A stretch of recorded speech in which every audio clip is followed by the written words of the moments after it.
నమస్తే, నా పేరు వంశీ. మా బత్తాయి చెట్లు ఎందుకు ఇంత పెద్దగా పెరిగాయి, ఇలా పెరగడానికి గల కారణాలు ఒక ఫుల్ వీడియో చేసి ఈ ఛానల్లో అప్లోడ్ చేశాను. ఒకసారి అయితే చూడండి.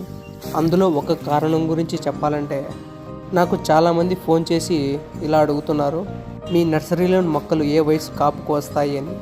ఇక మా నర్సరీలో చీనీ మొక్కలు అనేది 2 సంవత్సరాలకి కాపుకి అయితే వస్తాయి. మీరు చూసిన ఈ చెట్లు వయసు అయితే 2 సంవత్సరాలు. ఇలా ఒక్కొక్క చెట్టుకైతే 10-15 కాయలు అయితే కాసాయి.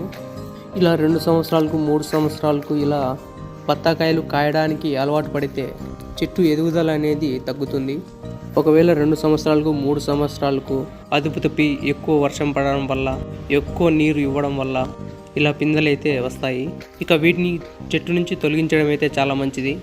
ఇలా తొలగిస్తే చెట్టు బాగా ఎదుగుతుంది. ఇక చెట్టుకు కాపు కాయించడానికి తగిన కాలం అయితే 4 నుంచి 5 సంవత్సరాల నుంచి